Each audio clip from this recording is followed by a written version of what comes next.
ऐसा लगता है कि हमास और इजराइल की जंग में अब इराक के लड़ाके भी शामिल हो रहे हैं। गोलन हाइट्स पे, इजराइल के गोलन हाइट्स पे एक रॉकेट गिरा है और इराकी लड़ाकों ने दावा किया है कि यह रॉकेट हमने फेंका है। बाकी जो दोनों संगठन हैं, हूथी और हिजबुल्लाह, आप जानते ही हैं कि वो लगातार हमले कर रहे हैं। लेबनान का बॉर्डर और यमन के चलते जो पूरा रेड सी है उसमें इजराइल पहले से परेशान है। हालांकि मैं बार बार कह चुका हूं कि हवाई ताकत उसके पास इतनी है कि वो लगातार फलस्तीन को तबाह करता जा रहा है। और जो उनका पूरा का पूरा रवैया है कि छोटा सा वीडियो आप 1 मिनट का देखिए कि इजराइल के अंदर माहौल क्या है। ये वीडियो खासतौर पर उन लोगों के लिए है जिनको लगता है कि इजराइल सिर्फ मुसलमानों और अरबों के खिलाफ है। इस वीडियो में आप देख पा रहे होंगे कि क्रिश्चियन नंस जब जा रहे हैं उनके ऊपर वहां के जो जायनिस यहूदी हैं वो बाकायदा थूक रहे हैं। और इतनी सारी नेगेटिविटी के बीच, इतने सारी तबाही के बीच फलस्तीनी जंग जिस तरह से लड़ रहे हैं वो तो दुनिया देख ही रही है, लेकिन जिंदगी से जिस तरह से लड़ रहे हैं वो भी देखने वाली चीज है। ये छोटा सा वीडियो मेरे बगल में चल रहा होगा, इसको आप देखिए। ये छोटी बच्ची एक ऐसे पनाहगाह में, एक ऐसे शरणार्थी कैंप में है जिसके ऊपर लगातार बम गिराया जा रहा है और उसके बीच भी हंसना, नाचना, गाना और जिंदगी लगातार चल रही है। इसीलिए इतनी सारी तबाही के बावजूद इस बार फलस्तीनी अपनी जमीन छोड़ने को तैयार नहीं है। उधर इजराइल रोज नई नई जंगों में फंसता जा रहा है। ढेर सारी और अपडेट्स हैं। अमेरिका के ब्लिंकन फिर से जा रहे हैं मिडिल ईस्ट में, उनका अपना एजेंडा क्या है, इन सारे अपडेट्स के साथ अगले 20-25 मिनट में मैं बात करूंगा इजराइल और हमास वार की। बने रहिए मेरे साथ।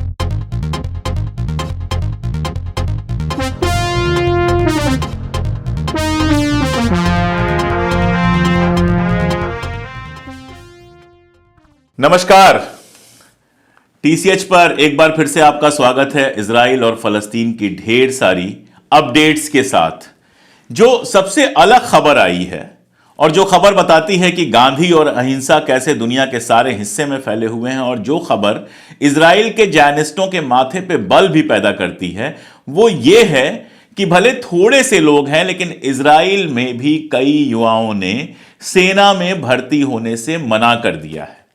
उन्होंने कहा है कि हिंसा का जवाब हिंसा नहीं हो सकती है। एक लड़का है, उसका नाम है टॉल मिटनिक। टॉल मिटनिक मुश्किल से 20 साल का है। उसकी शक्ल आप देखेंगे तो ऐसा लगता है कि बिल्कुल कोई प्यारा सा बच्चा है। उसको कहा गया, असल में इजराइल में आप जानते हैं कि नियम है कि हर युवा जो बालिग होता है उसको आर्मी में कुछ टाइम तक सर्विस देनी पड़ती है। और इस समय जब युद्ध चल रहा है तब तो हालत यह है कि जो भी युवा है उनको सेना में भर्ती होने को कहा जा रहा है और भेजा जा रहा है कि जाओ फलस्तीन में जितनी भी तबाही कर सकते हो, गजा में कर सकते हो, वेस्ट बैंक में कर सकते हो, जाओ और तबाहियां करो। आप जानते हैं तबाहियों के बारे में मैंने लगातार बताया है, सब बता रहे हैं किस तरह आसमान से गिर रहे बमों से तबाहियां हो रही हैं। हालत यह है कि वहां ऐसे इजरायली हैं, इजराइल के ऐसे सैनिक हैं जो घरों से गहने लूट रहे हैं, जो घरों से बर्तन लूट रहे हैं, जो 12 साल 14 साल की बच्चियों की हत्या करने के बाद खुशी मना रहे हैं। लेकिन उनके बीच में ही ये 20 साल का लड़का है टॉल मिटनिक, जिसने साफ साफ मना कर दिया कि मैं इस युद्ध में हिस्सा नहीं लूंगा। उसने एक वीडियो अपलोड किया ट्विटर पे, वो वीडियो देख लीजिए आप। אני מתייצב היום בבסיס תל השומר ומסרב להתגייס, מסרב לקחת חלק במלחמה הנפשעת בעזה. אני מאמין שטבח לא פותר טבח, אלימות לא פותרת אלימות, ועל כך אני מסרב.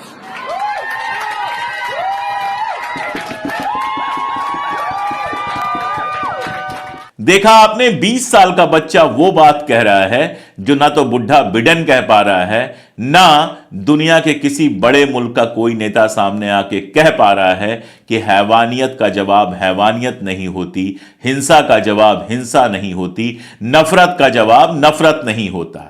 और इस बात के लिए उसने सजा भुगती है। ऐसा नहीं है कि सेना में भर्ती होने से मना कर दिया उसने तो कोई उसको कुछ हुआ नहीं, वहां बाकायदा सजा मिलती है। तो 1 महीने की उसको सजा मिली है सिर्फ इस बात के लिए कि उसने सेना में भर्ती होने से मना कर दिया। दरअसल वहां पर छोटा सा एक ग्रुप है, मेजरवोट। ये ग्रुप ऐसे युवाओं का है जो इजराइल की नीतियों को अपार्थाइड, रंग भेद की नीति कहते हैं। वो कहते हैं कि जैसे साउथ अफ्रीका में जो काले लोग थे, अश्वेत लोग थे, उनके खिलाफ श्वेत लोग जिस तरह का व्यवहार करते थे, जिस तरह से उनको दोयम दर्जे का इंसान साबित करते थे, वैसा ही कुछ इजराइल कर रहा है फलस्तीनियों के साथ। यानी वो वही बात कहते हैं जो हम और आप कहते हैं कि इजराइल और इजराइल के जो जायनिस्ट हैं वो फलस्तीनियों को दोयम दर्जे का इंसान समझते हैं। और ये जो छोटा सा ग्रुप है जो इजराइलियों का ही है, जो यहूदी बच्चों का ही है, ये ग्रुप उसकी मुखालिफत करता है। पहले भी 3-4 लड़कों ने सेना में भर्ती होने से मना कर दिया था और जिसके लिए और किसी को 15 दिन, किसी को 20 दिन, किसी को 1 महीने की जेल हुई थी। लेकिन ये लड़के जेल जाने के बावजूद, जेल झेलने के बावजूद इजराइल की सेना में शामिल होकर फलस्तीनियों के खिलाफ जो कुछ चल रहा है, जो नरसंहार चल रहा है, जो हत्याकांड चल रहा है, जो बर्बरता चल रही है, उसमें से शामिल होने से इंकार करते हैं। भले इनकी संख्या थोड़ी सी है, लेकिन यह इशारा करता है कि इजराइल के अंदर भी बहुत सारे ऐसे लोग हैं जो इस हैवानियत की मुखालफत करते हैं, शैतानियत की मुखालफत करते हैं। ऐसे लोग ही दुनिया बदलते हैं। गांधी भी जब चले थे तो अकेले ही थे और बाद में उनके साथ पूरा मुल्क आया, देश आजाद हुआ और हम दुनिया के शायद पहले मुल्क बने जिसने अहिंसा के आधार पर, नॉन वायलेंस के आधार पर आजादी हासिल की थी। असल में इजराइल फलस्तीन पे लगातार नेगेटिव न्यूज तो आते ही रहते हैं। आज मैंने सोचा कि शुरुआत कुछ पॉजिटिव चीजों से की जाए और आगे जाना ही पड़ेगा नेगेटिव की तरफ। सबसे बड़ी खबर यह है, बड़ी खबर भले ना हो लेकिन मजेदार खबर यह है कि एर्डोगन ने, तुर्की का जो लीडर है, उसने कहा कि बेंजामिन नेतन्याहू और हिटलर में कोई फर्क नहीं है। बाकायदा टेलीविजन पर वो बयान दे रहा था और टेलीविजन पर बयान देते हुए एर्दोगन ने कहा कि हिटलर और नेतन्याहू में कोई फर्क नहीं है, बल्कि उसने कहा कि नेतन्याहू के पास तो हिटलर से ज्यादा पैसा है, यूरोप के देशों का सपोर्ट है और वो फलस्तीन में वही सब कुछ कर रहा है जो हिटलर ने किया था। मैंने पहले भी इस पर काफी बात की है। यह बड़ा अजीबो गरीब मंजर है कि जो यहूदी ये दावा करते हैं और सच्चा दावा करते हैं कि सेकेंड वर्ल्ड वॉर के पहले उनके साथ हिटलर ने इतना बुरा व्यवहार किया, अपार्थाइड किया, रंगभेद किया, जिसको वो एंटी सेमिटिज्म कहते हैं, जिसके चलते उनको भाग के आना पड़ा फलस्तीन में। उसी फलस्तीन में बसने के बाद जिन लोगों ने उनको पनाह दी थी, उनके साथ वही व्यवहार किया इजराइल ने जो हिटलर ने कभी उनके साथ किया था। हालांकि जब एर्दोगन का बयान आया तो पलट के नेतन्याहू का बयान भी आना ही था। नेतन्याहू ने पलट के कहा कि एर्दोगन को यह सब कहने का कोई हक नहीं है और इस मामले में तो नेतन्याहू भी कोई गलत नहीं बोल रहा है। एर्दोगन ने भी अपने यहां जो भी सहाफी उसके खिलाफ लिखते हैं उनको जेल में डाला है, कुर्दों की हत्या करवाई है, क्या क्या किया है। और मजेदार बात यह बता दूं कि एर्दोगन बातें चाहे जितनी भी कर ले, लेकिन इजराइल के साथ जो कमर्शियल रिलेशन है वो उसने नहीं तोड़ा है। डिप्लोमेटिक रिलेशन तोड़ लिया है, अपना जो दूतावास था वहां से उससे लोगों को बुला लिया है, यहां से जो इजराइल के लोग दूतावास में थे उनको बाहर भेज दिया है, लेकिन जो कमर्शियल रिलेशन था, व्यापार का, तिजारत का जो संबंध था, उस संबंध को तर्क नहीं किया है। आज भी इजराइल और तुर्की के बीच में तिजारत चल रही है। इन सब के बीच में सबसे इंपॉर्टेंट खबर जो आज की है वो मिस्र की खबर है। मिस्र लगातार कोशिश कर रहा है कि इजराइल और हमास के बीच में समझौता हो जाए और मैंने आपको बताया था कि 3 स्टेज समझौते की यह बात कर रहा है।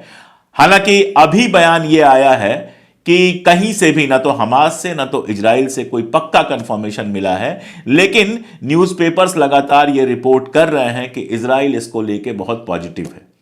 इसको 3 स्टेज में करने का मतलब यह है कि पहला स्टेज यह होगा जिसमें 50 के करीब अगवा किए गए लोगों को हमास रिहा करेगा और इसके बदले में तकरीबन 150 लोगों को रिहा करेगा इजराइल, उन फलस्तीनियों को जिसको उसने जेल में रखा हुआ है।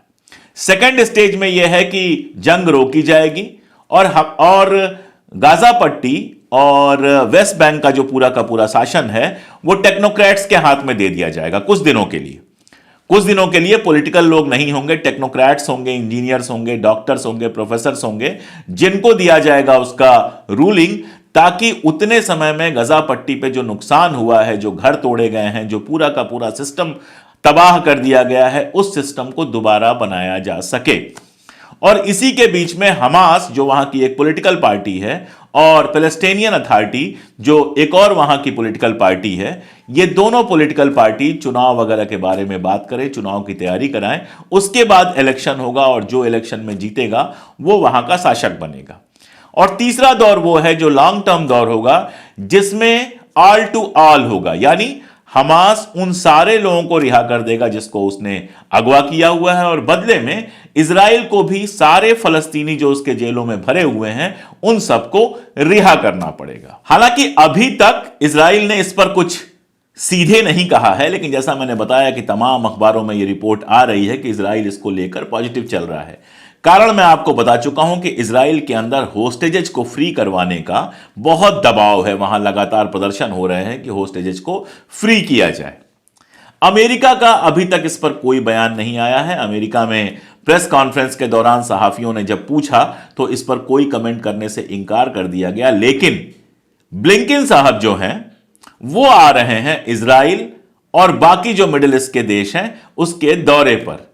कई लोगों का यह मानना है कि इस दौरे पर दो चीजें वो डिस्कस करेंगे। पहली तो यह कि कैसे इस युद्ध को रोका जाए, या फिर नेक्स्ट स्टेज में जब यह युद्ध जाए, अगले स्टेज में जब यह युद्ध जाए, तो कैसे सिविलियंस की जो हत्या हो रही है, शहरियों की जो हत्या हो रही है, उसको रोका जाए, उसको मिनिमाइज किया जाए। केवल हमास और हमास के लोग अटैक की जद में आए, बाकी जो आम शहरी हैं इस जद से बाहर जाएं, और साथ में वहां जो रिहेबिलिटेशन का काम होना है, जो वहां पे नए सिरे से सारी चीजें बननी है, उसका काम तेज हो। पहले नंबर पे तो ये उनकी प्लानिंग है। और दूसरे नंबर पर जिसको लेके अमेरिका और इजराइल में इजराइल की वार काउंसिल की भी मीटिंग होने वाली है, उस वार काउंसिल में भी ये डिस्कस होना है।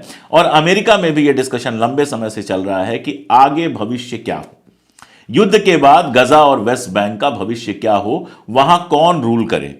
जाहिर है कि दोनों की इच्छा यह है कि गजा और वेस्ट बैंक में उनकी अपनी कठपुतली सरकारें बन जाएं, उनके अपने पपेट्स वहां पर गद्दी पे बैठ जाएं, ताकि वो अपने हिसाब से एक तो वहां जो गैस और तेल है उसको लूट सकें, और दूसरा ऐसी बाड़ाबंदी कर सकें कि आगे उनके लिए कभी गजा के लोग या फिर वेस्ट बैंक के लोग खतरा ना बन सकें। लेकिन यह सब इतना आसान नहीं है। मैं पहले भी बता चुका हूं कि फलस्तीनी एक लंबे समय से लड़ रहे हैं, तकरीबन 70 साल से लगातार वो लड़ रहे हैं। आप अगर हमास को तबाह भी कर दोगे, आप अगर हमास को हमेशा हमेशा के लिए, हमास के आखिरी लड़ाके को भी खत्म कर दोगे, तो भी फलस्तीन का जो इतिहास है, जितना मैंने पढ़ा है, समझा है और जाना है, उसके आधार पर मैं बहुत साफ कह सकता हूं कि नए ग्रुप्स खड़े हो जाएंगे, नए रेजिस्टेंस ग्रुप खड़े हो जाएंगे। जब तक फलस्तीनियों के साथ जस्टिस नहीं होगा, न्याय नहीं होगा, जब तक टू नेशन थ्योरी वहां पर लागू नहीं होगी, जब तक फलस्तीनियों को उनके हक व हुकूक नहीं दिए जाएंगे, इजराइल या अमेरिका जितना भी तमाशा कर ले, किसी न किसी फॉर्म में वहां पर रेजिस्टेंस, वहां पर एहतजाज चलता ही रहेगा, उसको ये रोक नहीं पाएंगे। आखिर आज जिन फलस्तीनी बच्चों के साथ ये सारा कुछ हो रहा है, जो फलस्तीनी बच्चे अपने आंखों के सामने अपनी माओं को, अपने बापों को, अपने रिश्तेदारों को, अपने पड़ोसियों को मरता हुआ देख रहे हैं, जो फलस्तीनी बच्चे अपने घरों को तबाह होता देख रहे हैं, अस्पतालों को तबाह होता देख रहे हैं, जो फलस्तीनी बच्चे ये देखते हुए ही बड़े होते हैं कि उनके लोगों के साथ लगातार इजराइल खराब व्यवहार करता है, बदतमीजी करता है, पिटाइयां करता है, उनसे आप कैसे उम्मीद कर सकते हैं कि वे किसी तरह का एहतजाज नहीं करेंगे? उनसे आप कैसे उम्मीद कर सकते हैं कि उनके दिलों में गुस्सा नहीं भरेगा? उनसे आप कैसे उम्मीद कर सकते हैं कि कल को वो हथियार उठाने के लिए तैयार नहीं होंगे? 70 सालों का तो यही इतिहास है कि इजराइल ने जैसे जैसे अपना दमन बढ़ाया है, जैसे जैसे अपना जुल्म सितम बढ़ाया है, वैसे वैसे फलस्तीनियों ने इसका जवाब देने के लिए एहतजाज किया है, विरोध किया है। जब पीसफुल एहतजाज वो कर रहे थे, जब शांतिपूर्ण विरोध कर रहे थे, तब इजराइल ने जब उनका दमन किया, तब उन्होंने हथियार उठाया है। और अब जब हथियार उठाया है तो मैं 100 बार बता चुका हूं कि अमेरिका के दिए हथियारों के भरोसे आसमान में इजराइल चाहे जितना मजबूत हो, जमीन पर लड़ना उसके लिए आसान नहीं हो रहा है। और इसका सबसे बड़ा सबूत यह है कि आज तक वो अपना एक भी अगवा किया हुआ नागरिक छुड़ा नहीं सका है, बल्कि 3 नागरिक जो अगवा किए गए थे, जिनको छुड़ा लेना चाहिए था, गलती से उनको ही हलाक कर चुका है, उनको ही मार चुका है। तो अगर इजराइल जमीन पर इतना मजबूत होता तो कम से कम अपने अगवा किए हुए लोगों को तो वो रिहा करवा लेता। उसको पता है कि वो रिहा नहीं करवा सकता।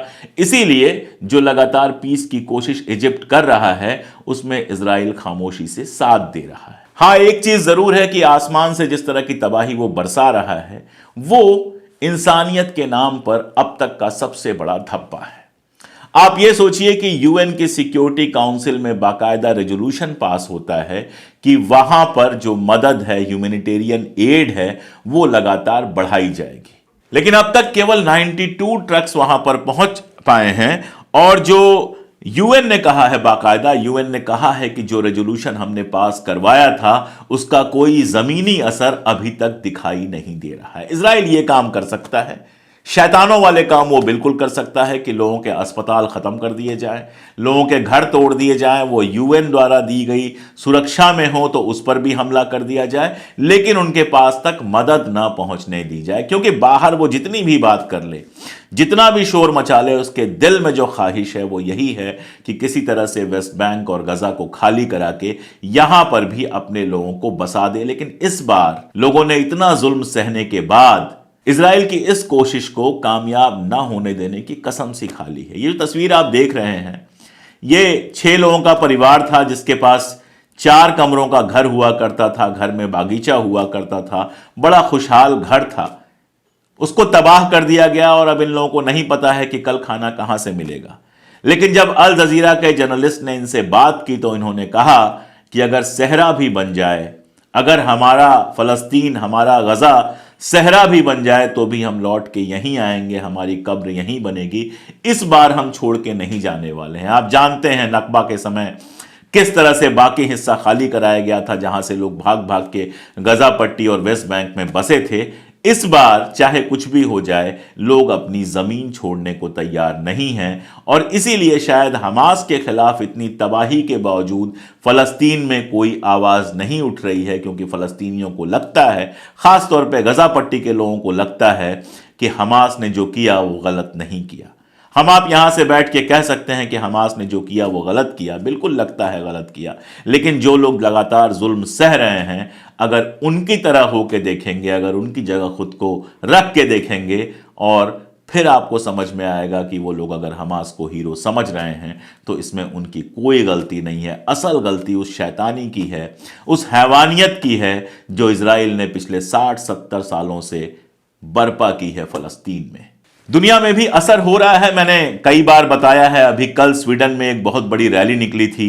फ्रांस के जो राष्ट्रपति हैं मैक्रान, उनका एक बयान आया था, उन्होंने भी सीधी बात की थी नेतन्याहू से और उसमें साफ साफ कहा था कि ये जो हो रहा है, जिस तरह से लोगों को मारा जा रहा है, वो गलत है। स्पेन का मैं आपको बता चुका हूं, यहां तक कि हूथी के खिलाफ अमेरिका ने जो मोर्चा बनाने की कोशिश की थी, स्पेन, फ्रांस और इटली ने साफ मना कर दिया था कि हम आपकी कमांड में काम नहीं करेंगे। उनकी लाख कोशिशों के बावजूद बहरीन के अलावा मिडिल ईस्ट का कोई भी देश तैयार नहीं हुआ था उसका हिस्सा बनने के लिए। और अब अमेरिकन एक्सपर्ट ही कह रहे हैं कि हूथी की जो धमकी है या हूथी जो कर रहा है, जिस तरह से रेड सी में वो लगातार जहाजों के जाने पर रोक लगा रहा है, जहाजें नहीं जा पा रही हैं, हमला कर रहा है, अमेरिका के पास बहुत सारे ऑप्शन नहीं है उसको रोकने के। और आप जानते हैं कि अगर ये जो ट्रेड है लगातार डिस्टर्ब रहा तो इजराइल का जो हाइफा पोर्ट है वहां से बिजनेस लगातार कम होता जाएगा।